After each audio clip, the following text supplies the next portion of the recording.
Donc tu es infirmière puéricultrice, certifiée petit yoga et tu travailles au Centre Papillon. Oui, bonjour Corinne, effectivement, donc j'ai une certification petit yogi. C'est quoi le petit yogi pour toi?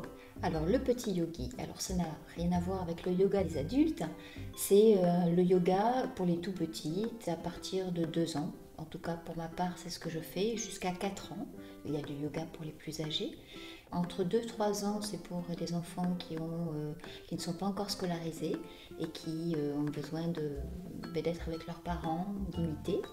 Et entre 3 et 4 ans, on utilise un autre yoga avec beaucoup plus de choses évoluées. D'après ce que je comprends, le petit yogi est proposé aux enfants entre 2 ans et 4 ans. Oui, mais il y a des enfants qui peuvent commencer plus tôt, à 18 mois, il n'y a aucun souci. Si chaque enfant est différent. Est-ce qu'il y a une différence entre le petit yogi justement des 2 ans et le petit yogi de l'âge scolaire? Oui, effectivement. Alors quand on parle de petit yogi pour les enfants tout petits, c'est important qu'on soit dans l'imitation. L'enfant est vraiment dans le jeu, il s'amuse avec son parent, le parent fait avec lui et c'est au travers de l'imitation que effectivement il va développer des compétences au niveau moteur, au niveau sensoriel, etc. Pour les enfants plus âgés, les 3-4 ans qui ont déjà la scolarisation, papa et maman vont pouvoir proposer petit yogi, mais avec des facultés différentes, puisqu'effectivement ils ont déjà des copains, ils sont déjà dans une socialisation, je dirais, extérieure, donc c'est autre chose qu'on propose. Est-ce qu'on a besoin d'un lieu adapté?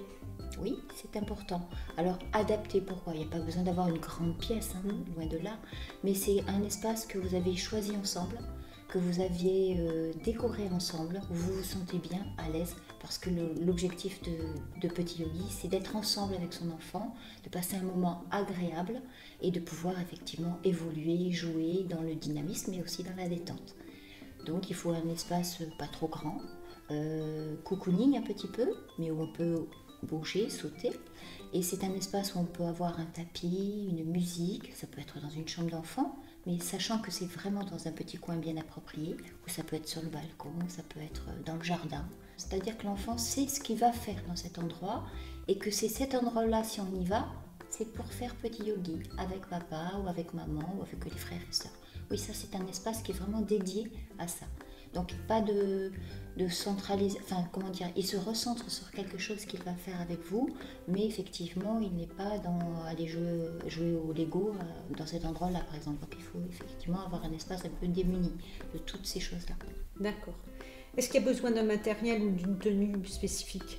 Alors, matériel, tenue spécifique, non. Ce qui est important, c'est que l'enfant soit à l'aise et vous-même soyez à l'aise en tant que parent dans votre corps. Donc, une tenue confortable, pieds nus, parce qu'on va travailler autour des 5 sens et du schéma corporel, donc le toucher et autres. C'est très intéressant de pouvoir aborder les 5 sens pour les enfants. Tout à fait. C'est au travers vraiment des 5 sens, des jeux que l'enfant, il apprend, il se construit. Et donc, c'est vraiment ça qu'on met en avant dans le schéma corporel de l'enfant.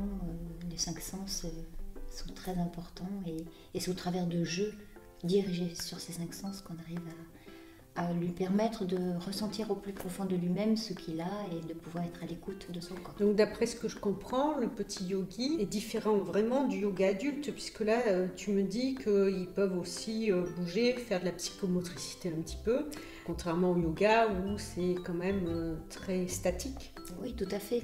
C'est important quand on s'adresse à des enfants que ce soit ludique. Si c'est pas ludique, l'enfant, il va vite passer à autre chose. Alors, ce qui est important, c'est de faire des propositions. Après, c'est l'enfant qui accepte ou pas. C'est peut-être un moment convivial, un moment agréable pour tous les deux, enfin le parent et l'enfant. Et c'est important aussi que l'enfant ne soit pas forcé à faire quelque chose. Il faut qu'il se soit spontané. Absolument pas besoin d'avoir une posture faite vraiment nickel, non, c'est vraiment pas l'objectif. L'objectif c'est de s'amuser et en fait il en tirera profit par la suite. Peux-tu me dire s'il y a une différence par rapport à l'atelier du Centre Papillon et justement la proposition que tu fais par vidéo? Alors c'est vrai que jusqu'à présent on était en atelier avec les enfants et les parents dans une petite pièce, on n'était pas très nombreux mais suffisamment, donc il y a des effets de stimulation et d'imitation. mais le support proposé est quand même le même dans la mesure où on dit vidéo, mais c'est pour apporter un outil. Après, c'est aux parents de se l'approprier, d'utiliser les différents exercices et activités qu'on peut proposer dans ces vidéos et de se les approprier à la maison et de refaire ce qui leur semble important avec le matériel qu'ils ont ou pas. Enfin voilà, donc se faire à sa sauce, comme on dit. Ça permet à un parent d'être autonome et de pouvoir proposer cet atelier n'importe quand, au moment où il le désire, à son enfant. Tout à fait. Alors, à n'importe quel moment, c'est eux qui jugeront du moment qui est le plus approprié. Parce que c'est vrai qu'un enfant, comme nous, il a des états d'âme, il peut être énervé. Donc, ça peut être le moment de lui proposer un moment de détente, tout en étant dans l'activisme et le dynamisme avant, et puis proposer quelque chose de temps de relaxation. Ça peut être ça, mais ça peut être aussi...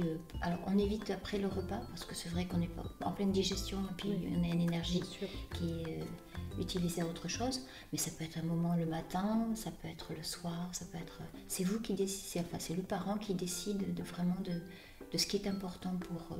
et quand il a du moment, pour lui aussi, ce parent. Parce que c'est entre 10 minutes et une demi-heure à peu près. En gros, en fonction de l'âge des enfants. Très bien. Écoute, je te remercie de toutes ces informations sur l'atelier Petit Yogi.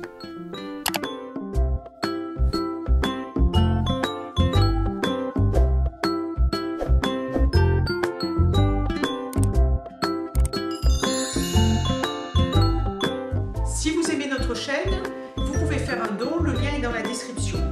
Nous attendons vos questions en commentaire. N'hésitez pas à partager la vidéo et surtout à l'aimer.